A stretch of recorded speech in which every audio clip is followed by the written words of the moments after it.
ఓం నమ శివాయ. అందరికీ నా తరపున ఒక్క నమస్కారం అండి. నా లైఫ్లో ఎన్నో దైవ ఆనందాల్లో పొందానండి నేను. ఉదయము జరగబోయేది రాత్రి కలలో కనిపించిందండి. అదేమిటంటే ఒక తెల్లటి ఆవు కలలో కనిపించింది. నా కలలో కనిపించింది. ఏమిటి సంగీతం అనుకున్నాను.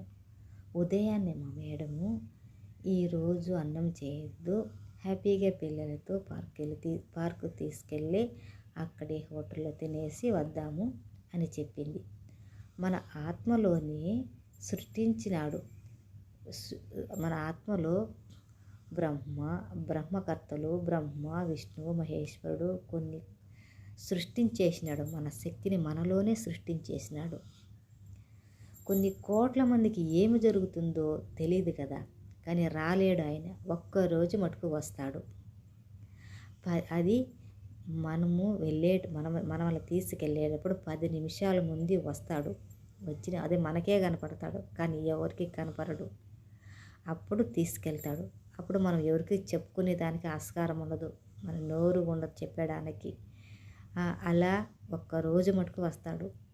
ప్రతిరోజు వచ్చి ప్రతి ఒక్కరికి సమస్యలన్నీ ఏమి జరిగింది, ఏమి వస్తూ ఉందని ప్రతిరోజు రాలేడు కదా ఆయన.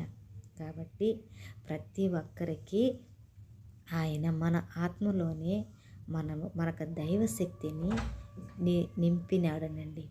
నిజంగానే నా కళలో అసలు నేను థ్రిల్లింగ్ అయిపోయినాను. ఏంది నా కళలో ఒక ఆవు కనిపించింది, ఏందబ్బా దీనికి ఒక సంకేతం అనుకున్నా.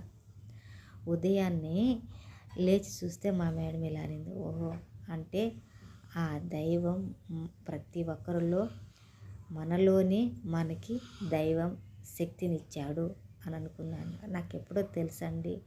ప్రతిరోజు నాకు ఏమైనా జరగబోయే ఉందో నా కళలో ఇలా కనపడుతుంది. ఆ శివయ్య శ్రీమన్నారాయణుడు నా కళలో నాకు ఏ ఆపద వచ్చినా ఆదుకుంటాడండి. నాకు ఈ కళ వచ్చింది రాత్రి అండి. నాకు ఉదయాన్నే ఇప్పుడు మా మేడం అంతా పార్క్ వెళ్ళి తిరుగు హ్యాపీగా ఎంజాయ్ చేసినాము. సాయంత్రం వచ్చి వీడియో ఏం పెట్టాలి అని అనుకుంటా ఉన్నానండి. ఎలా నాకు ఒక దైవ సన్నిధి అనుకొని, దైవం ఇచ్చింది అనుకొని ఈ వీడియోని పెట్టానండి. ఇలా మీకు కళలో వచ్చిందంటే మీరు ఇలా వీడియోలు చేసి పెట్టండి హ్యాపీగా. ఓకేనండి. నా వీడియో నచ్చితే లైక్ చేయండి, సబ్స్క్రైబ్ చేసుకోండి. ఓకేనా? Okay, bye friends.